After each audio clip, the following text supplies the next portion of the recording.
Imagine a world where two colossal alliances vie for supremacy. On one side, BRICS, a coalition of emerging powers reshaping global influence. On the other, NATO, led by the USA, upholding decades of Western dominance. Welcome to Mwaki Insights, where we dissect and explore this geopolitical clash. We'll delve into military power, economic strategies, cyber warfare, nuclear tactics, and global impacts. If you're ready for an in-depth geopolitical analysis, hit that subscribe button. Let's uncover who might shape the New World Order. Russia's nuclear arsenal, featuring the Sarmat ICBM and Poseidon torpedoes, is designed to bypass current defenses. Yet, the Ukraine war exposed logistical flaws, from slow mobilization to supply chain issues. Advanced weaponry showed vulnerabilities in precision and tech integration. In a global conflict, these weaknesses could be exploited, turning Russia's strength into a liability if opponents prolong the conflict, forcing Russia into a war of attrition where logistics and technology are as crucial as firepower. China's military modernization has shifted from a continental focus to a blue water navy, featuring aircraft carriers like the Shandong and stealth fighters like the J-20. The PLA's cyber capabilities, known for espionage, give China an edge in disrupting adversary tech. Hypersonic missiles like the DF-17 challenge existing defenses. However, these advancements could be countered by cyber defenses, satellite surveillance, or strategic alliances isolating China economically or militarily. The real question is China's resilience against cyber retaliation and handling multiple fronts, including Taiwan and the South China Sea. India's military is a balancing act, with a nuclear triad enabling regional and global power projection. Geographical tensions with China and Pakistan create strategic dilemmas. India's military modernization, like the Tejas fighter, contrasts with the need for a large traditional force for border security. In a BRICS versus NATO scenario, India could provide strategic depth to either side, but remains a wild card due to its independent foreign policy. Could India broker peace or be drawn into conflict, affecting its internal stability and economic growth? NATO's collective defense principle creates a formidable deterrent. Its strength lies in coordination, allowing rapid response and integrated operations. Technological advancements like the F-35 and cyber warfare capabilities give NATO an edge in precision and intelligence. However, potential weaknesses in a multi-front scenario include coordinating diverse doctrines and equipment, logistical support across vast distances, and the political will of all members in a prolonged conflict. NATO's reliance on US leadership might expose vulnerabilities if support is questioned. In such a confrontation, NATO must leverage its technological advantages and ensure unity and adaptability against asymmetric tactics and cyber warfare. On the economic battlefield, BRICS nations led by China are not just participants but active shapers of global trade dynamics. China's manufacturing prowess and its Belt and Road Initiative extend its influence far beyond its borders, potentially shifting the balance of power. For instance, China's control over rare earths and its massive market can be used as leverage against countries dependent on these resources or seeking access to its consumer base. Economic interdependence can turn into leverage, where trade restrictions or tariffs become tools of diplomacy or coercion. In a conflict scenario, BRICS countries might use their economic clout to isolate opponents, disrupt supply chains, or negotiate from a position of strength, especially if they rally other developing nations to their cause. NATO, with the US at its helm, leverages the dollar's global dominance. The US dollar isn't just a currency, it's the backbone of international finance, used in over 60% of global reserves and 88% of forex trades. This allows the US to impose sanctions that can cripple economies without firing a shot. Examples like those against Iran or Russia show how sanctions can limit access to global markets, freeze assets, or cut off countries from SWIFT, the international payment system. The counter-strategy of de-dollarization is gaining traction, particularly within BRICS. Nations seek to reduce reliance on the dollar by trading in local currencies, bolstering their reserve currencies like the yuan, or creating alternative financial systems. The Belt and Road Initiative not only secures trade routes but also promotes the yuan internationally, challenging the dollar's hegemony. Economic warfare would accompany any military conflict. Cyber attacks on financial systems are a modern weapon where adversaries can disrupt economies, cause panic in markets, or steal sensitive financial data. A cyber assault on stock exchanges or central banks could destabilize economies more effectively than traditional warfare in the short term. Controlling sea lanes is another critical aspect, where choke points like the Strait of Hormuz or the South China Sea become strategic battlegrounds. Nations with strong naval capabilities can dictate terms of trade, affecting oil prices and shipping costs, or even blockading an adversary, turning economic dependencies into vulnerabilities. In this chess game, economies are indeed pawns, but they're also queens, capable of decisive moves. Global influence isn't just about military might, but about who can better manage or manipulate economic levers, from currency to trade routes. In a BRICS versus NATO scenario, economic strategies could decide the victor long before any conflict escalates to physical warfare, or they could be the means through which peace is negotiated, as the cost of economic disruption might be too high for either side to bear. In the cyber domain, China and Russia have showcased their prowess, setting the stage for modern warfare.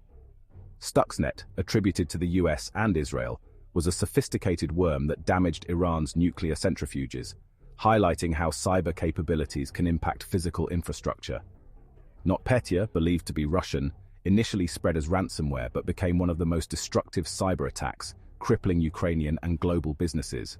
These operations show cyber attacks can cause real-world disruption, from power grids to financial systems, blending conventional and unconventional methods.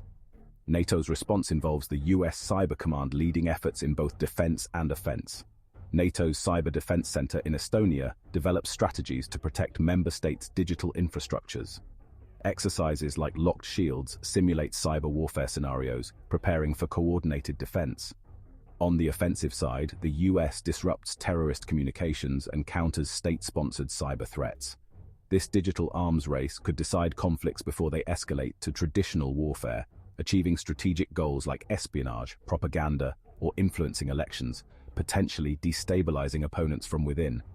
Asymmetric warfare, including drones and guerrilla tactics, levels the playing field. Drones offer capabilities from surveillance to targeted strikes with minimal risk. Groups like the Houthis and non-state actors use drones to strike adversaries far beyond their conventional reach. Guerrilla tactics, enhanced by cyber capabilities, turn conflict into multi-dimensional chess matches. Cyber-enabled physical attacks can target supply lines, disrupt communications, or manipulate public perception through social media, while conventional forces engage in direct combat. This blend of cyber and physical operations allows smaller forces to punch above their weight, using surprise, resilience, and the ability to operate in the shadows. In a BRICS versus NATO scenario, these asymmetric strategies could be pivotal. They could force traditional powers to fight on multiple fronts: digital, physical, and psychological, making victory about outthinking, outmaneuvering, and outlasting in this new age of warfare. The true battle might be won in the unseen networks that underpin our world. Let's dive into a scenario no one wants but everyone fears: nuclear war. Both BRICS, led by Russia and China, and NATO, spearheaded by the US, possess formidable nuclear arsenals. Russia's Sarmat and Avangard hypersonic missiles are designed for strategic deterrence or first strikes. China, with its expanding nuclear stockpile, focuses on regional deterrence but is extending its reach. NATO, particularly the US, boasts a triad of land, sea, and air-based nuclear weapons, ensuring a robust deterrent. But how would these be deployed? Would it be a strategic strike, or a demonstration to force negotiations? The catastrophic scale of destruction could lead to a global nuclear exchange. The balance of terror, where multiple powers possess nuclear weapons, creates an uneasy peace. This is MAD, mutual assured destruction, where the threat of retaliation ensures neither side risks annihilation. This balance has kept the peace for decades, but is a sword's edge, one miscalculation away from disaster. Leaders must weigh the unimaginable consequences of nuclear use against immediate threats, public opinion, and the fear of appearing weak. The decision to launch involves not just military strategy, but also human psychology, where fear, pride, and survival instincts come into play. Let's explore the doctrines guiding nuclear policy. China's no first use policy suggests it won't be the first to use nuclear weapons, but will retaliate if attacked. Contrast this with launch on warning, or first use doctrines, where preemptive strikes are considered if an attack seems imminent, a strategy the US has historically considered. These doctrines shape strategic planning. Second strike capability ensures that even after an initial attack, a nation can respond, maintaining deterrence. This leads to strategies like hiding submarines in ocean depths or dispersing missile silos, making a first strike less appealing due to the certainty of retaliation. This isn't just about potential annihilation, it's about understanding deterrence layers. Arms control measures, like the New START treaty between the US and Russia, aim to reduce nuclear weapons and provide transparency, reducing accidental war risks. However, with rising tensions, new players, and technological advancements, these agreements are under strain. Human judgment remains the final arbiter in this grim calculus. Political leaders, military commanders, and public perception play roles in de-escalation or escalation. Communication channels like the US-Soviet hotline during the Cold War are designed to prevent misunderstandings, but modern technology's speed could compress decision-making time, leading to errors or aggressive actions based on incomplete information. In a BRICS versus NATO scenario, the nuclear question would dominate strategic thinking. It's a reminder of how close we could be to a precipice where decisions made in moments could save or doom humanity, highlighting the necessity for diplomacy, understanding, and constant efforts to maintain peace in a world with the ultimate deterrent. A conflict of this scale would transcend borders, impacting the entire globe. Beyond immediate casualties, millions would be displaced, fleeing from conflict zones or nuclear fallout. Picture mass migrations, not just from war zones but from nations destabilized by economic and political shockwaves, creating unprecedented humanitarian crises. The economic fallout would be catastrophic. Global trade routes would be disrupted, leading to shortages of essentials like food and medicine. Financial markets would plummet, with currencies like the dollar, euro, and yuan losing value or becoming obsolete in some regions. Countries dependent on imports or exports from either side would face economic collapse, resulting in widespread poverty, unemployment, and social unrest. Nations not directly involved, like Japan, with its economic ties to both the US and China, could face severe challenges if trade routes are blocked or if forced to choose sides. Israel, with its strategic yet fragile position in the Middle East, might navigate new alliances or face isolation, especially with new BRICS partners like Iran in play. New BRICS members like Saudi Arabia, UAE, and Egypt would find themselves at a crossroads, potentially benefiting from new alliances or facing severe economic sanctions from the West if they align too closely with one side. Emerging powers like Indonesia or Nigeria could either become pivotal in new trade routes or suffer from the economic fallout.